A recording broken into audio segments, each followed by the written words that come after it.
Good morning, good afternoon, good evening. Hello, welcome wherever you are in the world to the Celtic Down Under weekend review. My name is Anthony McGuire and I'm joined by always with Paul Massey as we look at Motherwell 0, Celtic 3. Took place last night. Yes, this morning. Yeah, this morning. Well, started last night for us. Finished this morning. 3 p.m. kickoff.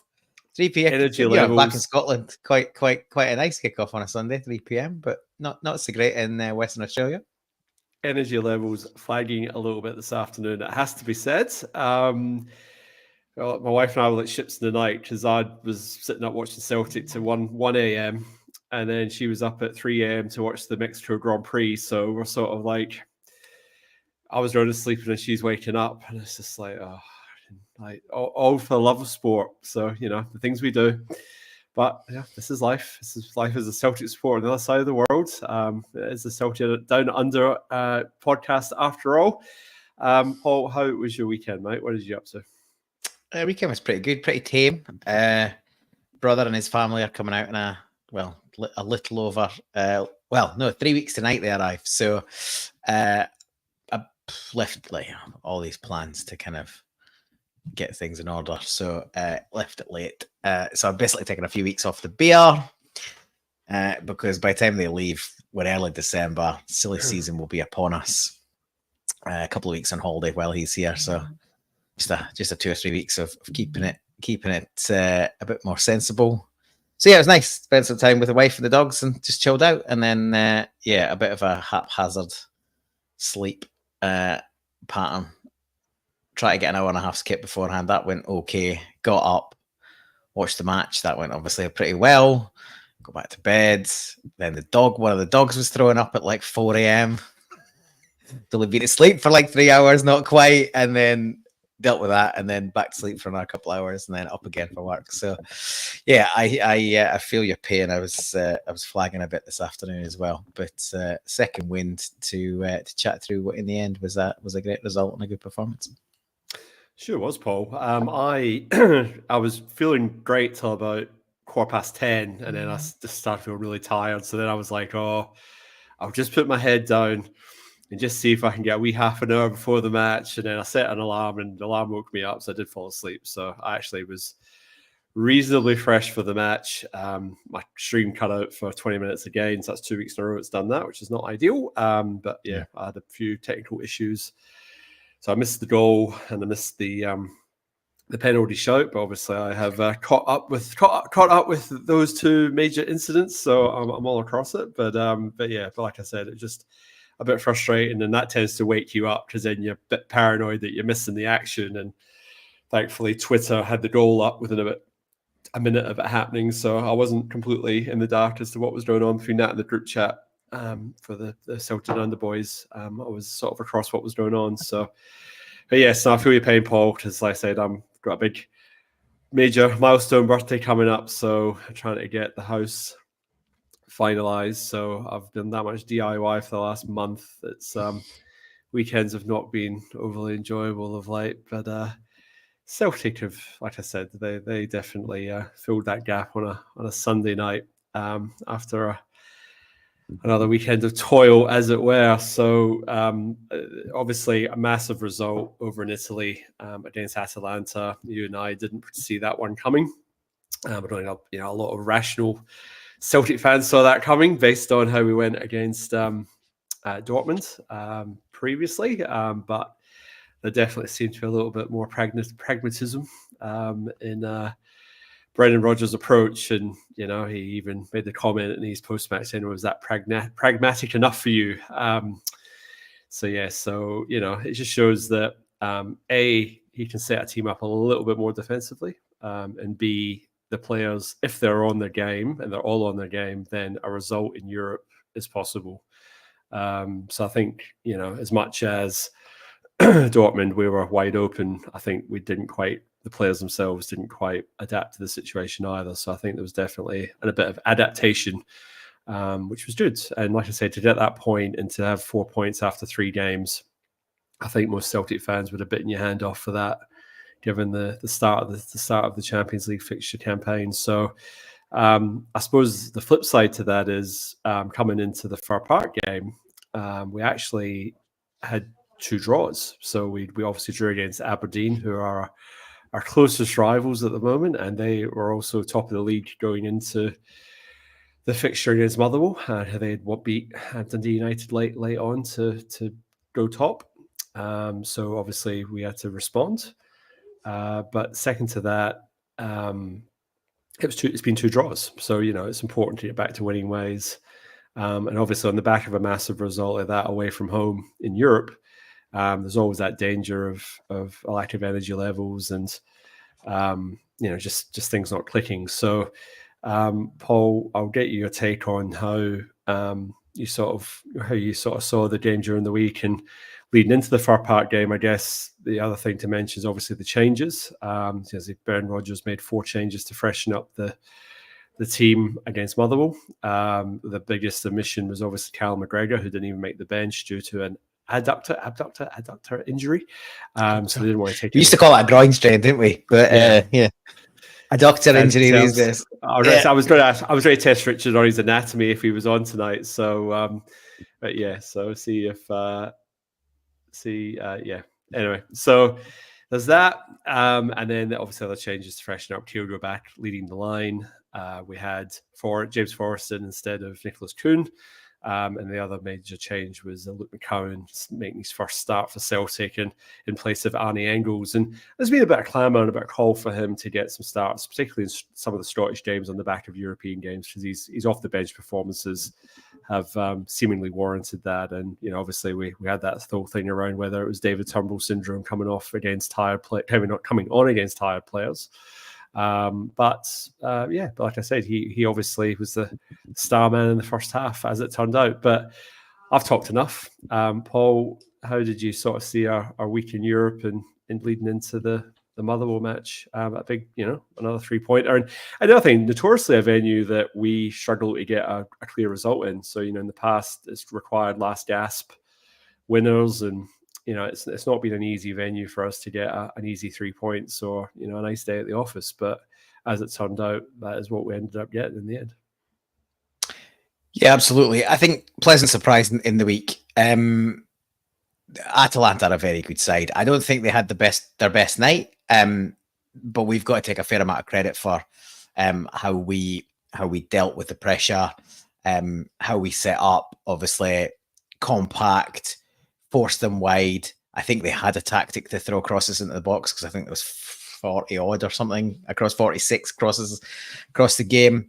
And look, they had chances. The big midfielder, whose name I forget, or probably would butcher anyway, the number 8, had a few headers. He had one right after half time, which he should have buried and skewed it wide. So we rode our luck, of course we did. But there was some gigantic performances in that back line and across because we defended as a unit, back to front to back. It's a brilliant result. It's a really, really good result. It should not be underestimated, especially with our record in Europe, but also coming off the back of an absolute hiding against Dortmund. It wouldn't have been a shock to me if we'd taken another 3 or 4 goal pummeling, and it could have happened. I think I think we all sort of went 5 minutes, 10 minutes, 15, 20. This is looking, and like we want to see, like we played exactly how most of us said and wanted us to play against Dortmund. You don't have to park the bus. You don't have to just try and shut up shop, but you've got to be a little bit more pragmatic. You've got to be harder to play through, and make it difficult. At least build yourself into the game. And we did all of those things. You still thought a goal might be coming. I think the turning point for me is when they take off both their strikers. Those guys have been a thorn in a lot better sides than us in their sides, and we saw both of them away. And I think when Lookman was the second of the two to go off, when he went off, I sort of thought, well, yeah, obviously there's going to be quality coming off the bench, but I sort of thought you could see Gasperini was getting frustrated, and they sort of ran out of ideas. And look, there's every chance they could have still scored a goal, but I think as the second half wore on, I sort of felt a little bit. I wouldn't say I was sitting back going, "Yeah, we've got this in the bag," And obviously Scales and Trusty were both phenomenal, but they both managed to do a daft foul right at the death, and either of those free kicks could have ended up at the back of the net, and that would have typically summed up what we tend to do away from home Europe. But we got a little bit of luck that we deserved, and yeah, it's a fantastic result. For me, it's a bonus point. It's a point I don't think anyone, as you say, of sane mind, was expecting to get out of it. I'm on record on multiple occasions saying if we won the first game and then took nothing from the next three, that was fine. As long as there wasn't too many hide-ins, we could go on with the remaining fixtures and still get out. And I still believe that. So a lot of people starting to get quite bullish about Leipzig. I'm not in that camp.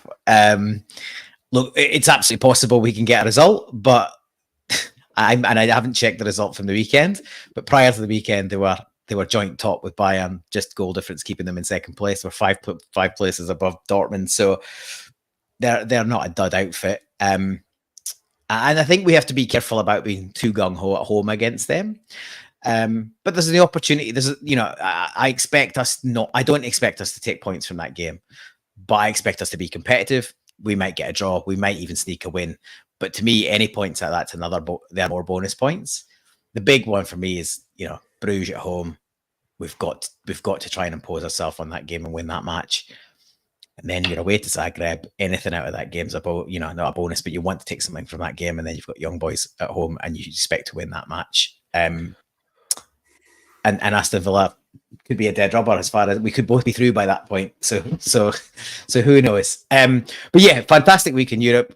Lot of exciting games to come. But yeah, that was a brilliant way to respond after what happened in Dortmund, and I think we've restored a lot of respect in terms of what happened there.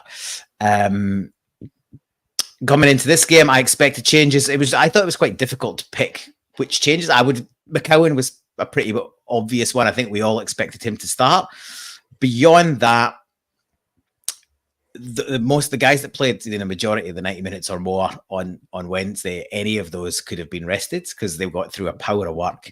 I was a little bit surprised to see Alistair Johnson start, and then he's handed but McGregor's out, and then he's handed the armband. He was pulling up with cramp at the end. I think it was a little bit of gamesmanship at the beginning. It then became clear it wasn't. He got ran ragged. And so it wouldn't have been a surprise to see Tony Russell start in his place in this game. But yeah, I've been crying out, and I think we all have for the squad to get utilised post these European fixtures. And there was some good minutes for McCowan. I thought Bernardo had a mixed game filling in for McGregor, but that's understandable. Being slotted into the new position. And it sort of made sense to bring Kyogo back in, although he was, he had his moments, but he was a bit quiet. And Forrest had a pretty good game, although we probably spent too much time down that side. And Brendan Rodgers alluded to that in his post-match comments, that we probably spent too much time on one side of the pitch and didn't switch it enough first half, and we sort of laboured a little bit until we got that right.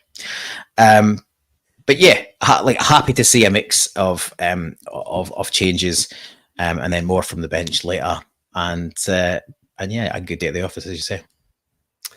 Just bring some of the comments in. So McLaughlin P saying, no notification, lads, you're in the naughty corner. Well, blame Jared because he sets this up for us. So I'm not guilty on that one, but apologies for. Yes, the clocks have changed. So depending on where you are in the world, we are an hour later than we normally are, or earlier. Oh, here we go. Yeah, well, I think later. So yeah, so we haven't changed. So WA doesn't have daylight savings, so our times don't change. You guys change. So yeah, that's so yes, we are up against the juggernaut, which is Axon. But you can definitely, if you want to join the conversation live, we're here. You get involved. I'm sure we'll get a few people piling in at the end when Axon winds up. That's usually what happens this time of year. But by all means, watch us on a delayed telecast and leave your comments in the YouTube comment section. And please like the episode as well, because it lights other like-minded Celts find our show. And I think the other point that McLaughlin P was making, Paul, was that Atalanta took their anger out in Verona. It ended up 5 or 6-1 there. And I was just having a look that Leipzig won 3-1 against, they playing, doesn't really matter, but they were playing Freiburg. So they won on the weekend as well after getting beat 1-0 by Liverpool in the Champions League. Enough about that. So we obviously get into the game. Obviously a little bit unsettled with the lack of McGregor starting. So Bernardo, as you alluded to there, Paul, was a wee bit shaky to start with. I kind of felt like it took him about 20-25 minutes just to sort of get his positioning right. It was a bit of a miss control on his part, which gives Motherwell the first real major chance of the game. Forces a save from Kasper Schmeichel, who comes off his line, and it falls to Lennon Miller, who probably should have went with a little bit less power and a little bit more placement. And I think it would have been a goal, either side of the goals, whoever he decided to hit it, but he decided to absolutely blast it, and he's smashed it off the woodwork. And, it would have been obviously a great goal for Motherwell, and it would have put us on the back foot, but it wasn't to be. But that was an early warning sign that, that boy's got something. And I kind of felt in the first half, up until we scored our goal, he was probably the dominant midfielder. He was the one that was racking up the most comments in our group chat. It's definitely one to be watching, and I definitely think he's the next big sort of player in Scotland to sort of make a move outside of anybody playing for Celtic or that other Mankey mob. Paul, talk us through that, and then you can take us into their second chance, which was the free kick, which Lennon Miller also hit the woodwork. So, I mean, that was before we really laid a glove on Motherwell. So, I mean, we in another parallel universe, we should have been 2-0 down. We obviously weren't, and we didn't. But, if we were 2-0 down, you really couldn't have complained by either of those goals, because basically had an open goal to hit in the first instance. In the second instance, he's managed to hit the ball up and down over the wall. Kasper Schmeichel getting nowhere near it. So, yeah, what were you thinking at that point? Because that was about 20 odd minutes in at that point. Yeah, you're right. Lennon Miller was impressive in the early stages. More on him in a second. For the first one, I think that there's a bit of fault on both sides here. So I thought, everybody point a finger at Bernardo, and that's the obvious place to go. It's a bit of miscontrol. But he's still finding his feet in that position, and Schmeichel's long enough in the tooth to know that. And he likes a fizzed-in pass, but pass to feet, which is what, you would want that. But if you look at Bernardo's body position, it's not great for receiving a fizzed-in, but like he's square to back, looking back at Schmeichel. So there's nowhere, he's not on the half turn, he's not got any angle, and he fizzes at him, and he's a bit off balance, and then he miscontrols it, and because of that, the ball's only going back one direction, which is back towards goal. To be fair to Bernardo, he realizes his error, and he's on his bike, and he runs round the back of Schmeichel, and then Schmeichel gets a bit of a poke on the ball, and then it drops to Lennon Miller, and Schmeichel's back up, and he's covering part of the goal, and Bernardo's smart, he covers the other part of the goal. So you're right, like there's not. You'd say you could go either side of the keeper. He's not got much to aim at on the side, his left side or our right as you look at it, because Bernardo's covering in that corner and Schmeichel's covering it. To me, he's got apologies, microphone over. He's got the finesse to sort of bend that round, Schmeichel, but he goes for power, and he hasn't got much to work with because Bernardo is back on the line.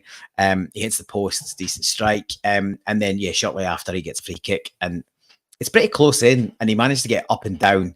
And I see, we see Schmeichel sort of doing the waving away like it's going well wide, or he's got it covered. He's got a phenomenal movement on that, and that's coming down pretty rapid. And I think it took Schmeichel a bit by surprise. You don't think he was expecting it. Look, it hits it flush on the bar, so he's not on target. He's missed the target, but he's not far off. His technique's great. The interesting thing about this one, and a couple of places have picked up on this, but not everyone, is when it comes back off the bar, it ends up back at Lennon, and he controls it, and then the game gets stopped from there. So because he can't touch it twice. So that was interesting. And I don't think a lot of people picked up on that in terms of it being the way that they picked up on it on the Sky coverage. Celtic TV certainly didn't. Chris Which is not a surprise, right? And we had a different commentator, and he was a breath of fresh air. Like, he was very enthusiastic, English guy, but so much better than Ian Crocker. Like, honestly, actually kept you actually engaged in the game and had some interesting statistics and whatnot. And he after about 5-10 minutes, got in a good rhythm with Chris Sutton. So it was actually, the coverage was actually pretty good. So that was a good pickup, because our lot were obviously nowhere near it. On Lennon Miller, there's been a lot of chat in the immediate aftermath of this game, and even during it, as you say, in our group chat. And there's a few people out there saying, "Oh, this is a bit of a snap judgment," or he's not the finished article, blah blah blah. Would he get in our team? Who would he displace? I don't care about any of that. This kid has been a talent now for Motherwell. He's made his debut at 16. He made a few games the season before last. Last season, he was pretty much he was a first pick all season when he was fit, which was most of the season. He was a standout young player in the league. We've got to remove the snobbery around Scottish young players, or Scottish players, period. If the Luke McCowan example doesn't teach us a lesson, I don't know what will. The amount of, and I was a little bit guilty of it, but when we thought he was a main signing, and we didn't think we were going to fork out the money for Engels, admittedly, there's some negativity about that. But picking up Luke McCowan, who's the best player at Dundee, and one of the best players outside of the top two, well, actually, one of the best players outside of us in the league last season, for £1 million, it was a total no-brainer. It's great business, and it's been proven to be great business even in the first few games of the season. 2 goals already, and looks a player. He gets it. He understands it. He understands what's required in the league. He's a Celtic supporter, so he knows what Celtic's all about. So you put 2 and 2 together, you get a player who's ready to go. Like, he's like signing Barry Robson or someone like that. Like, he's just ready-made. Of course he is. But the thing with Lennon Miller is, like, people going, is he going to be that? Is he that good? Is he worth spending 5, 6, 7 million on? Now, who knows? But the kid's 18 years old. He's got a ton of games under his belt already. If we don't sign him, I'd argue in January, then that ship will sail. And you've got to look at all the examples: Aaron Hickey, Lewis Ferguson, Josh Doig, all these players that we've missed out on, and then moved at a level that are outside of our budget and outside of our wage structure. If you don't get them at this point, you can forget it. Now, there is absolutely, he could end up at a David Turnbull level, but the chances are he's at a higher level than Turnbull was much later in his career already, and he's only 18. So for me, I would spend the money on him on January, however much they want, pretty much give him it, and loan him back to Motherwell for the rest of this season at least, maybe even the whole of next season, and that'd be part of the deal. So that sweetens the deal. You could probably knock £1 million off with that alone, maybe a bit more. You put in a bit of a percentage clause, which you'd obviously do. You do that, and suddenly you've got a manageable deal, and it's good for all sides. I don't see why we wouldn't do a deal like that. But there's a lot of people out there going, he's not Celtic class. You got to give it another 2 or 3 years. You got another 2 or 3 years, he's going. Like, I think if you get to the summer and we haven't secured him, he's off to Europe, probably off to Europe, go to the CRA or somewhere else and get paid silly money, and probably be a starter. So he faded out of the game. Of course he did. But he started like a train. He's had meaningful sort of impacts on games against us and other teams, other big teams, and he's done really well. So yeah, I was a fan of buying him in the summer and loaning him back, and it never happened. I haven't changed my position, but there's a few people sort of jumping on it on the back of that first half.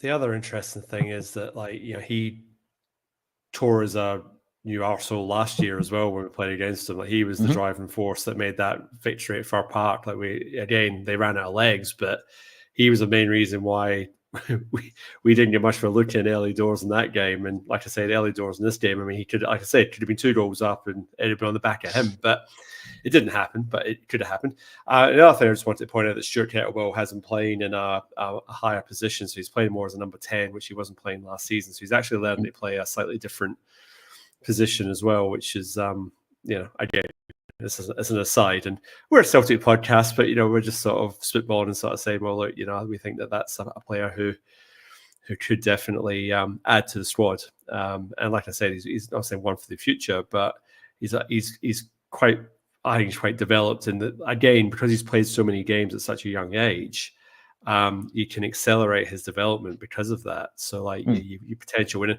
and like you say, Paul, worst case scenario, if he turned out like another David Turnbull, you can still punt him down to the Championship for 5 or 6 million and recoup your money anyway. So it's not like you wouldn't lose out on that sort of deal with a player at that level at that age. So anyway, we'll put that to one side because that was obviously the start of the game, and like I said, it was our other Scottish recruit who opens the scoring, and a bit fortuitous with the break of the ball, but after that it's just pure skill. Manages to nutmeg the Motherwell defender and find the back of the net, and it's a fantastic individual goal, Paul. And he's shown glimpses of it. Like he was willing to have strikes early doors. It was like one he did the McGregor the McGregor corner kick where he sort of just hung off around the edge of the box, picked the ball up, had a shot, and he sort of stuffed it wide. But you can see that he's got an eye for goal, and even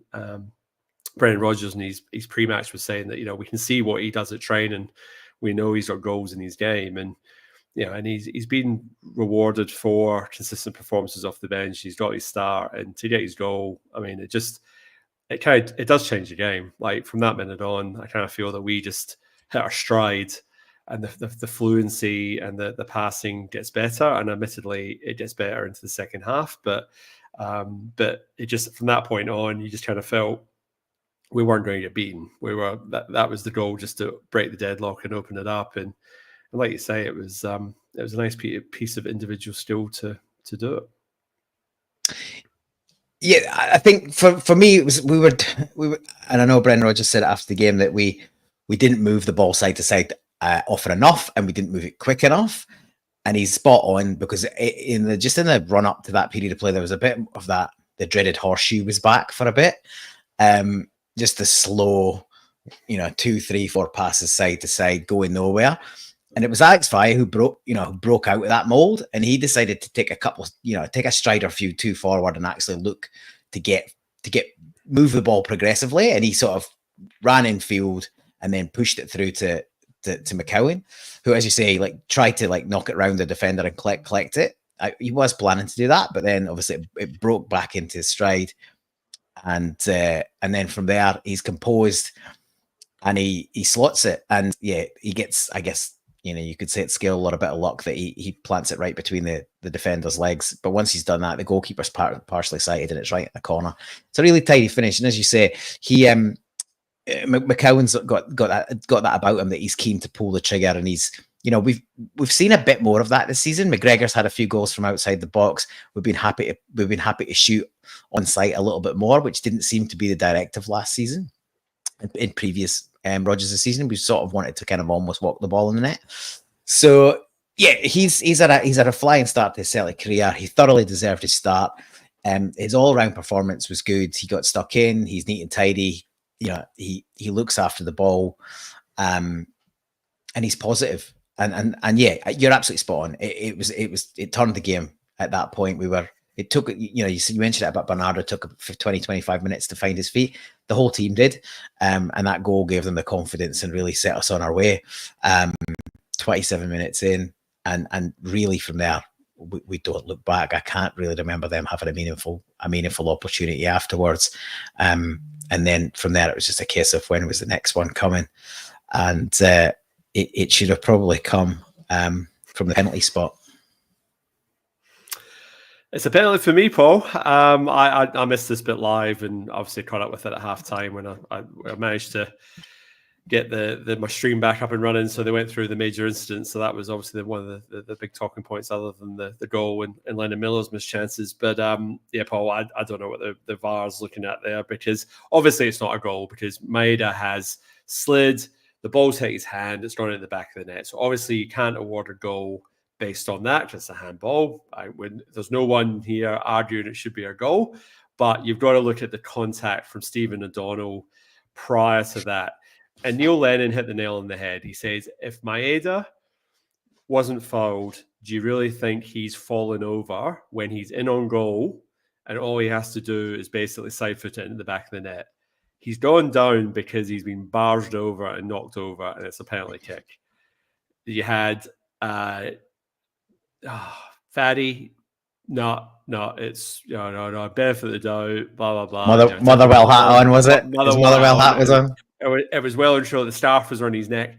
And then obviously Chris Boyd, don't know why he's actually there. I really don't know what he offers, but he's like, no, it wasn't a penalty. Ha ha ha. So I mean, like, that's that's the expert commentary that he gets, paid for. But I agree with Lennon. I just think, like, if he wasn't fouled, he stays up. He's not the sort of player to fall over. And there's enough contact. And I saw online today someone made the comparison between that foul and the Austin Trusty one, where he sort of caught the guy a couple of weeks ago defensively. Or no, it was offensively. The goal got chalked off because he sort of flattened the bloke. And it's sort of the same. It is similar. Like, it's a coming together, but it's clumsy. And Stephen McDonald's an old head. Like, he knew what he was doing. He's like, I'm going to straighten my body in the way here and do enough to try and sort of, basically foul Maeda. And that's what he did. And yeah, like I said, I don't know what VAR was doing. And Alan Muir, he's got previous. So, but yeah, for me, it was a penalty all day long. And, I think if we were in blue shirts and it was over in Ibrox, I think that would have been a penalty. But that's just my wee tinfoil hat on for the moment. But yeah, no, it should be a penalty. But any other thoughts on that, Paul, before we move on? No, just spot on. Like, my first set, I thought it was a penalty. I thought we were going to get given a penalty here. Then the ball ends up in the back of the net. Oh, now it's in the net. And then it's like, well, it's come off his arm, so that's not going to get given. So we just revert back and we'll get the penalty on VAR. And now then nothing happened. It's like, this exactly that point. Maeda gets in the inside of him. O'Donnell's then in real trouble. He's caught wrong side. He either fouls him or he lets him through. And then suddenly Maeda's flattened. So unless he's got real slippy shoes on and he's just had an accidental slip, like, there's enough contact. The arms across the back of the shoulder, that was the other thing. Head, and then the legs are all tangling together. I don't really care if you say if it's a coming together, but the attacker's got himself in front of the defender, then at absolute best, it's clumsy. And if you're clumsy, it's still a penalty. You don't get out of a free kick just because you've been a bit clumsy. Whoops, we've been clumsy. We best not give that. We've all got suspicions as to what. To me, the only thing you would say is, and there was one good VAR angle from a higher, further back. The angles for everything at Motherwell are absolutely dreadful. VAR's got previous there with that amazing goal that Jota should have been given. I'm convinced that's onside. And the angles from the other end of the pitch for the lines, which are obviously hopeless anyway. The first few replays they show, the contact's not even in the shot. Right. All that's in the shot is Maeda's arm and shoulder, and the ball, him, and then him being in a heap. It's just shit. Like, I'm a big. I was going to say fan. I'm not a fan of that. I'm a fan of it being used how it should be used to its maximum capability. The way we're using it in Scotland, with the quality of the product we're using, it's just a bit shit, right? It's just tin pot.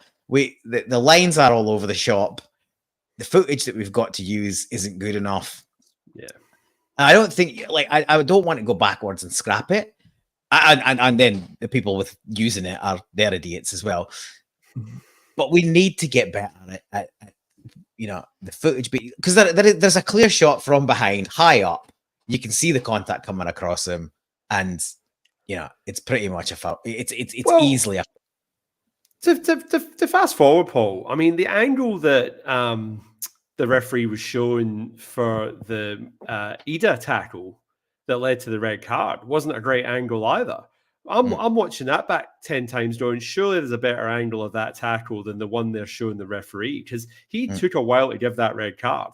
And I mean, when you see there's one angle where you see it, and I know I'm jumping ahead here, and his whole ankle just like crumples in, and it's like, that is a red card tackle any day. As a leg breaking tackle. Like, show that angle, and it's like 999 out of 1,000 referees would be like, yeah, red card and one view of it.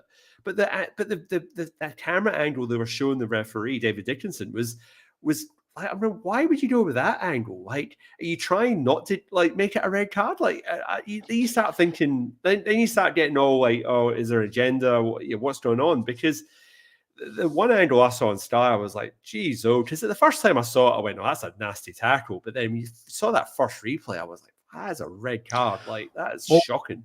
It was quite a nasty bit of play, because there was a foul deeper in our after it as well. Yeah. Well, yeah, there was one before and one after. There was quite a bad one, like late, but he sort of rode it. I can't remember who it was on and who did it, but it was like sort of in our half, and he waved play on for that because we were in possession, which is right call. But I think he should have gone back and booked that one. That got floated. Then he books. I can't remember the guy's name. What was his name? Liam Gordon. He books him. Gordon's the one drive, yeah. Liam Gordon, he gets booked. And then, there's another late challenge immediately as the ball breaks away from the challenge with Ida. There's another late challenge goes in. But yeah, it's Kettlewell's comments after the game, ludicrous. It was as clear a red as you'll see all day long.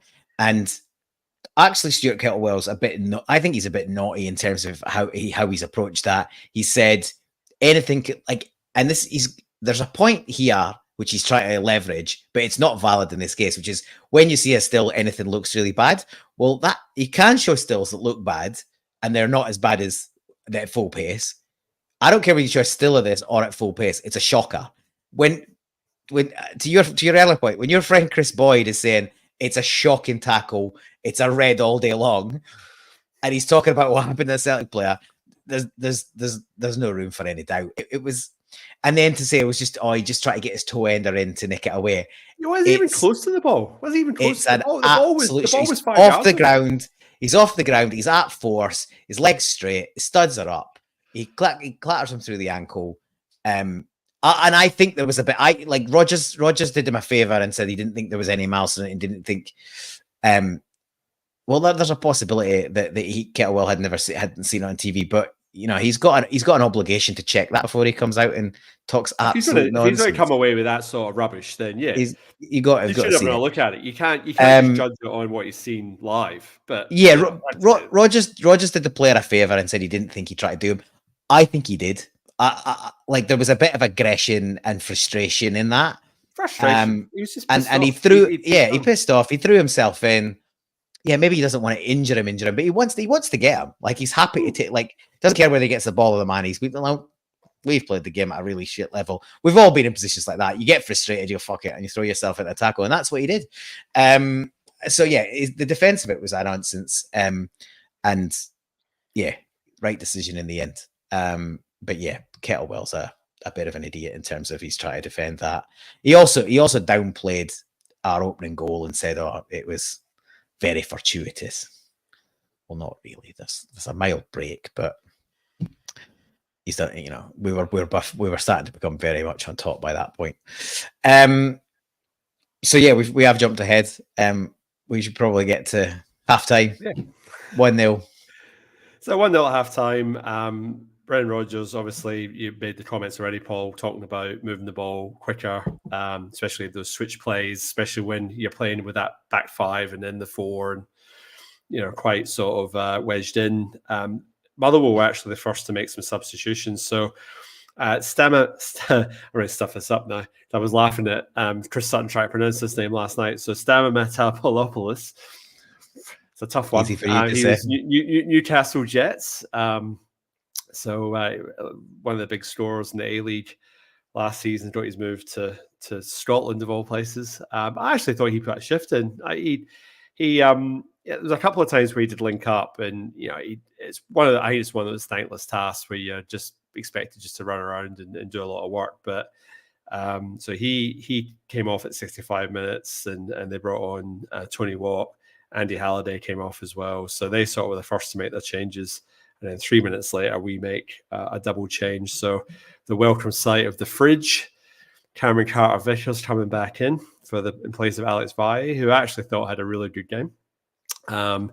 He definitely actually he got involved in the goal before he came off as well. Actually, now I think about that, but that's okay. I've jumped ahead. I'm jumping all over the place tonight. But no, I thought he had a really good game. And another one was Nicholas Kuhn for James Forrest, which is Forrest gave his all for his 68 minutes, 70 minutes, and that was him. But I think to go back to that goal, Alistair Johnston, captain for the day. No Carter Vickers at that point, no Greg Taylor, no Cal McGregor. So he was obviously the next cab off the rank. He said he was practicing his huddle speech. So he has something sort of organized, but I think he's the one guy who you can't really shut up. He seems to just talk every time you get in front of a camera. But a fantastic goal, and I thought this was an absolute. From being a defender myself, but he just throws himself at it, and Valle again with another pass, cross, whatever you want to call it, but again takes the action to sort of put that ball in a very dangerous area, puts enough pace and swerve on it that Alistair Johnston says he really just needs to get his head on it, and it's in the back of the net. It's harder to miss than it is to score. And I was like, oh yes, that was a cracking goal. And I actually couldn't tell initially who'd actually scored it, and then obviously big you see AJ sort of run with a big smile on his face, and it was like, you couldn't have asked for much more from him in his captaincy debut, and big shoulders to sort of obviously, big shot to sort of boots to fill in the place of McGregor. But great goal. Yeah, so it sort of makes its way across the pitch, and he ends up with it in the sort of inside right channel, and then he shunts it inside. I can't remember who he goes into, and then they slide it across to Alex. It might have been Hatate. I think it possibly. Yeah, I think you're right. It was Hatate. And so Hatate plays it out to Valle. And dare I say it, Greg Taylor-esque from Alex Valle. Greg's pretty good with a deep, cross to pick out a man. The thing I really liked about it was when Alistair Johnston pushed it into Hatate, he didn't stand and admire his nice little simple pass. He got on his bike and he was in, and then he because he does that, he's running into the space. The more forward players are already picked up, but he's coming from deep, and there's no one really. Nobody goes with him, and there's nobody in there to pick him up. And Alex Valle plays a great ball, and yeah, you're right. AJ doesn't really have to break stride. He just has to sort of throw himself at it in any decent contact, and it's in the back of the net. And it's a great finish, great celebration, and a great way to top off being made captain on the night. And at that point, what are we, 56 minutes into the game at that point, and we're home and host. It's 2-0 a dangerous score is the old cliche. But there's some 2-0s where you think, we need a third, and there's other 2-0s where you think, this is, there'll probably be a third, but I don't think if there isn't, I don't think we're really in any danger. Yeah, exactly that. And then after that, it was really just kind of, I think, a matter of time before the next one went in, and we probably, you'd argue the toss that another one or two wouldn't have flattered us, to be honest, in the end. Well, yeah, there was that sort of skirmish where we had about 2 or 3 shots at the goalkeeper, and the goalkeeper, he spills the first one, and then it sort of breaks to Hatate, and then eventually the keeper snaffles it, sort of thing. So there was that chance. Well, yeah, and then there's Kuhn in between. So yeah, the shot comes in, Kyogo keeps it alive. It's squared to, I think AJ squares it to Kuhn. Kuhn has a bit of a shot, it's blocked. Then it comes out to Hatate, and then the keeper saves it again. The one before that is the Kyogo shot that just after the goal, Kyogo has Hatate feeds it into him and he gets it out of his feet and he smashes a great little shot with his right foot from the edge of the box. Keeper gets down, saves it. You think it's going for a corner, and the Duracell bunny's there again, scooting in on the byline, keeping it alive. And to be fair, the defender does pretty well because James Forrest got a tap in at the back post if he doesn't have the composure. If he'd have gambled, he'd have got it. Yeah, he probably would have. To be honest, and fair play to him, he probably not expected anyone to keep that alive.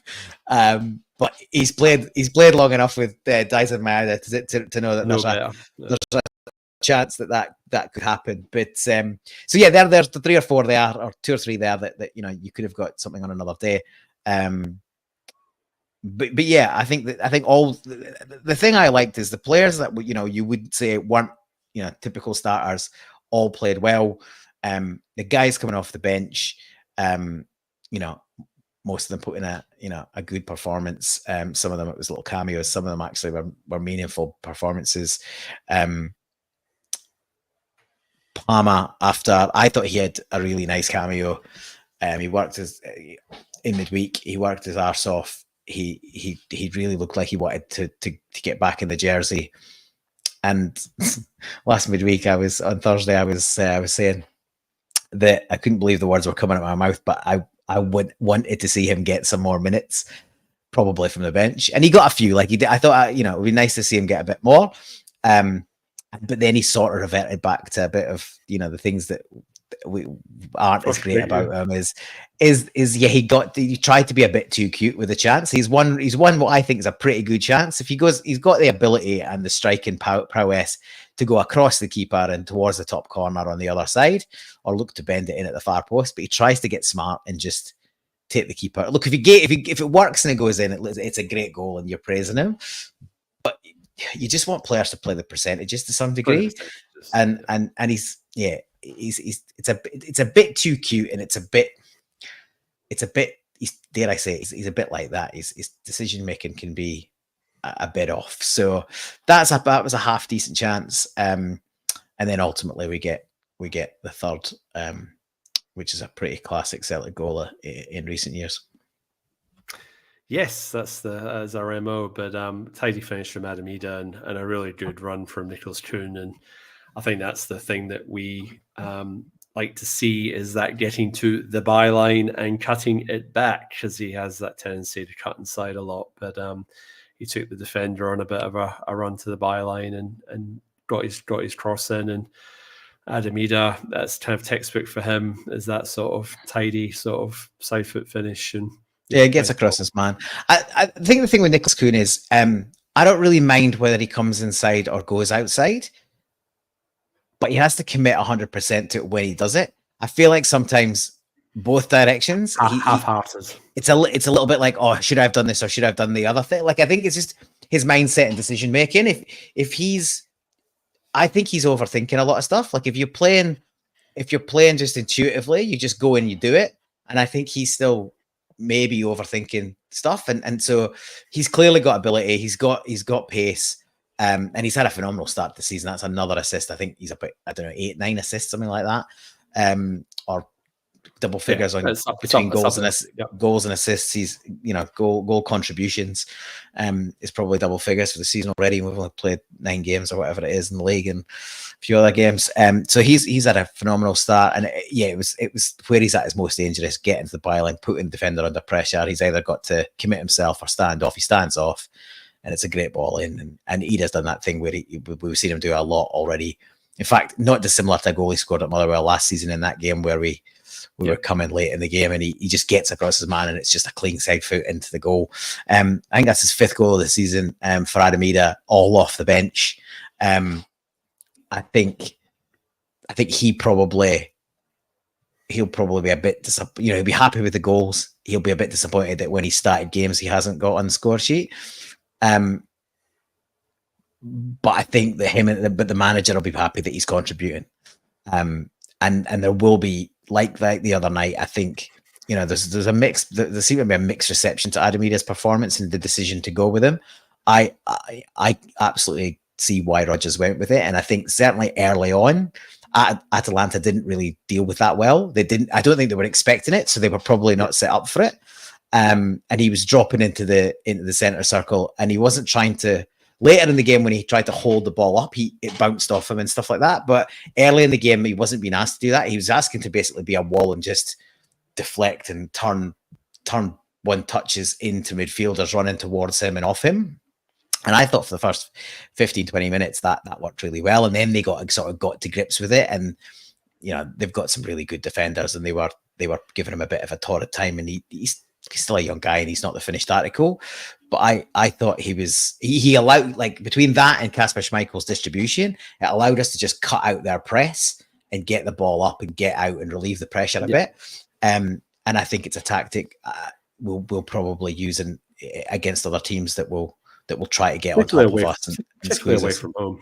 Yeah, and he's a swagger. He does have a presence about him. Like he does give you that slight Giacomakis type. He does have that sort of bit about him.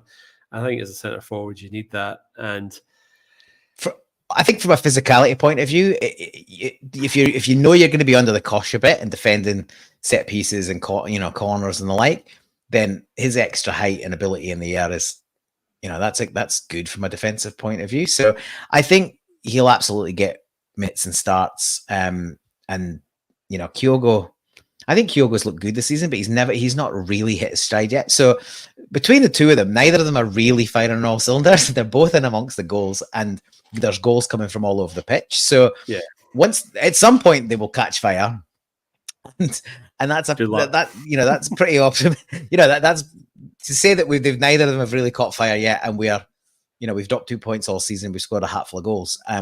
It bodes well for what's to come over the remaining games.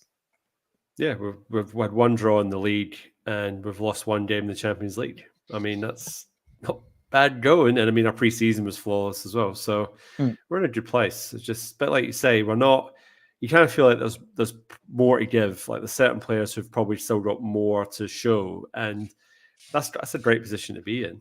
And and all right, we did have our captain, and the first 20 minutes was a bit patchy, but once we got through that, we were humming again, and it shows that we've got a bit more depth, I think, this year than maybe we've had in the last few seasons, even under Ange. Like the starting 11 or 12 was fine, but once you sort of stretch that surface, it started to get a wee bit flaky. So maybe, just maybe, we're starting to actually develop that depth so that, if players are missing or we're rotating, we're not actually, our talent pool's not dropping off a cliff. So quite exciting. There was a comment here from Pork Chop Express just saying that Valley coming along nicely. I think Celtic need to inquire about his purchase before other clubs start sniffing around. Yeah, I mean, it's a shame that we don't have a buy clause for Alex Valle, but I guess, Barcelona, a big club, I guess they'll need to make a decision as to whether he features in their plans or whether he gets loaned out to a higher level club next season, or whether, we can tempt them with an offer to pry them away from there. But definitely growing into that position and getting better every week. I feel like he's becoming more and more dominant in games. Yeah, I said, I don't think it was in our group chat, it was another group chat. Last other group chat I was in, said yesterday, obviously there's a lot of talk about KT. If we can somehow get this kid signed on a permanent deal, I'd do that over KT all day long. Love Kieran Tierney, but, the injuries are stacked up, and I can't see a position where he can contribute to the level you would want for the amount of money we'll have to put out. So, Vi is by no means the finished article, but technically he's really strong. I think you can just tell he's a good footballer. He's the way he's composed, he's technically gifted. He plays with his head up, which I talk about a lot, but not every footballer, believe it or not every footballer does that. And he's there's clearly got levels to come. It's probably his major flaw, other than lack of sort of full for full first team games or full senior games, which is where you obviously learn your trade and you pick up get rid of mistakes and stuff. It's just physically, he's a bit slight. I've heard people say he's small. He's 5'10", so he's not that short, right? He's 3 inches taller than Greg Taylor. So it's not like, but he's slight. But of all the things that you want to fix, that's pretty easy. Get him in the gym, next pre-season, and you can fix that up over time. And he's probably not needed to be as physical to be playing in Spain as he would need to be in Scotland or other more physical leagues. But yeah, I absolutely like what I see from Alex Valle, and I'm hoping that his time at the club, he's one of these that hopefully buys in and thinks, this is a good place for me to progress my career. Another 2 or 3 seasons here wouldn't be the worst thing for my development and for my ability to take another step up. So yeah, I'm not saying it's no chance of it happening, but I think we probably need to be in dialogue with the player and his agents and the like on an ongoing basis between now and the end of the season to see if we can get something done. Indeed. So we walked away 3-0 winners. It was, I felt pretty comfortable. Like compared to the Aberdeen game the week before, 2-0, and it just never really felt like we'd really sort of had control over that game. Well, particularly in the start of the second half, we lost control. But I kind of felt as soon as that goal went in, we were not in cruise control, but it just seemed like there was only going to be one outcome, and that's also what ended up happening. But yes, happy to walk away from Fir Park on the back of obviously a good European result to get back into winning ways in the league. Takes us back to top of the table with Aberdeen in second and Rangers in third. They had a bit of a sort of, what's the word? Sticky evening at Ibrox against St Mirren. St Mirren actually equalised the same time we scored our first goal, so I thought maybe a wee draw was on the cards, but they had a bit of refereeing assistance to sort of get them out of a jam, and a penalty that should have been given that wasn't given, and I think there was something else. There was two decisions in that game that was a bit of a head scratcher, but I'm not going to waste any more time on that. Paul, we may as well do our man of the matches, and then we can get our reviews in and call it a night, because I'm a wee bit tired. I don't know about you. Yeah, I need my bed. So I've got my man of the match. You won't be able to sway me, but who was your man of the match this week? So honourable mentions to Luke McCowan, who I thought had, especially first half and his goal and his general attack and play was well worthy of his start and crucial to the win. Skipper AJ thought I had a great game and topped it off with a good goal. But we've just spent a few minutes talking about him, and for me, two assists. I noticed in some of the things. So some of the reports he doesn't get the assist for the pass into McCowan, but he's getting an assist for me for that goal. Alex Valle gets my man of the match. I thought he was great for the 68 minutes he was on the pitch, and he's going just from strength to strength. So great that he's doing that, because Greg doesn't look like Greg Taylor is quite there yet. I noticed he was done a few warm-ups, but there was no likelihood of him getting on the pitch, and for us to shuffle the pack and put Scales at left back, which we haven't really touched on. Which sure. I'm not sure that experiment worked, but maybe not the game where you would utilize that. I think there's maybe a case for that in some games when you're going to be backs to the wall against a big strong side that are going to put your box under pressure. But any game where you're expected to have possession and technically move the ball about, we're better off with either Taylor or Valle in that position, because they're obviously better footballers. What I was going to say was that Trusty can also play left back. So, I mean, there's maybe a case for having Stales on the inside of Trusty. But I think it was just rotating. And obviously, it was more about giving Carter Vickers minutes as well. Yeah. Which, like I said, great to see him back on the park. And he did put a couple of challenges and get involved. So it was good to see him back, and hopefully can build on a bit of fitness. But time will tell on that one. My man of the match, I'm ready to go with AJ. I thought captain's performance didn't really put a foot wrong. He obviously picked up that booking late in the second half, a bit clumsy, but apart from that, great goal. Just sort of led the team when we're probably a wee bit deficient in leadership on that particular day. I mean, obviously McCowan and Schmeichel in goals, but yeah, I said we navigated that performance well, and we got the result. And yeah, I thought he played really well. So I think the two fullbacks definitely, and Valle would have been my other shouts. So I can totally agree with what you were saying, Paul. So yes, our fullbacks were our men of the match for this evening. Paul, what have you got for us in terms of musical recommendations? Yeah, so as always, I've got an album of the week. This one, it was a bit out of left field, and it's not something I would sort of spend a lot of time on. Although I have enjoyed a lot of his previous work, but I hadn't been aware this album was out, and I just sort of stumbled upon it. But yeah, my album of the week is Paul Heaton, ex of the Beautiful South and the House Martins, with it's technically a solo album, but he's got a fair few contributors on there. But the album's called The Mighty Several, and yeah, it's Paul Heaton. He's got a Scottish girl, Rhiannon Downey, doing the sort of Jackie Abbott style duet co-vocal that obviously he was famed for in the Beautiful South. The lyrics are, as you would expect, at times kind of political and quite abrasive, and in other times wry and funny and all the things you sort of used to from Heaton, especially in his days with the Beautiful South. So yeah, if you like Paul Heaton, Beautiful South, or the House Martins, check out the new album. It's only been out a week or two. It's called The Mighty Several. Thank you very much. My TV recommendation, I finally started watching Agatha All Along, which is sort of the follow-up spin-off of WandaVision. So the Marvel TV cinematic universe, or if you want to call it. But Catherine Hahn plays the titular character of Agatha.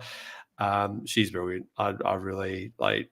She's just like, she plays that role really, really well, and she's just very engaging on screen. So Aubrey Plaza's in it as well.